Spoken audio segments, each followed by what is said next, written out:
बिहार की कई सार्वजनिक सभाओं को संबोधित करने के बाद और बिहार की जनता से वैसे तो निरंतर हमारा संवाद चलता ही रहता है और चुनाव के दौरान भी मैंने लोगों से हालात लिए। यह स्पष्ट है कि यहाँ पर एनडीए की 2/3 मेजॉरिटी से सरकार बनने जा रही है। सर, आप लगातार जनसभा को संबोधित करते हैं, तेजस्वी यादव कह रहे हैं कि बीजेपी अपने सारे बड़े नेताओं को फिल्म उतार दिया, फिर भी बिहार में बदलाव होने जा रहे हैं। नहीं, ये दावा करने दीजिए उनको। मैं मानता हूं उनका यह दावा पूरी तरह से बेबुनियाद है, वह निराधार है। फैसला जनता को करना है और बिहार की जनता ने मन बना लिया है और मन इसलिए बनाया है कि पिछले 20 वर्षों में जिस तरीके से विकास को गति दी है यहां नीतीश कुमार जी ने, यह बात सबके चित्त में बैठी हुई है।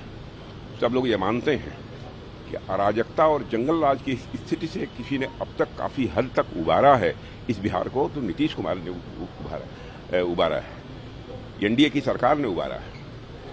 और आगे भी इस काम को आगे बढ़ाने का कोई काम कर सकता है और पूरे भारत में ही नहीं बल्कि अंतर्राष्ट्रीय जगत में बिहार की प्रतिष्ठा को बढ़ाने का काम यदि कोई कर सकता है तो वो एनडीए की सरकार ही कर सकती है। दावे भी कर रहे हैं सर, महिलाओं को पैसे देने की भी बात कर रहे हैं कि 1 साल में 30,000 उनके अकाउंट में डाल दिए जाएंगे अगर हमारी सरकार। देखिए, इस प्रकार के प्रलोभन उन्होंने पहले भी लोगों को दिए हैं, वादे बहुत किए हैं, लेकिन वादों को आंशिक रूप से भी आरजेडी की गवर्नमेंट ने कभी पूरा नहीं किया है, चाहे आरजेडी की गवर्नमेंट रही हो अथवा आरजेडी कांग्रेस की रही हो। माने उनके कहने और करने में, उनके वर्ड्स और डीड्स में बराबर अंतर रहा है और उनके वर्ड्स और डीड्स यानी कहने और करने में अंतर होने के कारण ही एक विश्वास का संकट पैदा हुआ है और जिसका एहसास बिहार की हर जागरूक जनता को है।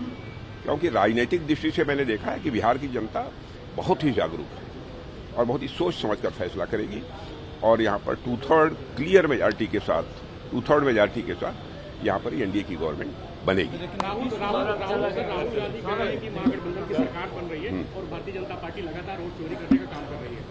देखिए, अब ऐसा है ना कि ऐसे अब शब्दों का प्रयोग तो वही कर सकते हैं और उनके द्वारा तो इसके पहले भी बराबर इसी तरीके की बेबुनियाद और निराधार बातें। हमारा भारत 2014 में अर्थव्यवस्था के आकार, इकोनॉमी की साइज के मामले में दुनिया के देशों में 11वें स्थान पर था। वह जंप लेकर आज 4थे स्थान पर पहुंच गया है और बड़ी मानी जानी इंटरनेशनल फाइनेंशियल फर्म्स इस बात का दावा कर रही हैं कि मोदी जी के नेतृत्व में भारत जितनी तेजी के साथ आगे बढ़ रहा है, इसे जल्दी ही इकोनॉमी की साइज के मामले में, माने अर्थव्यवस्था के आकार के मामले में दुनिया के देशों में 3रे स्थान पर आने से कोई रोक नहीं सकता।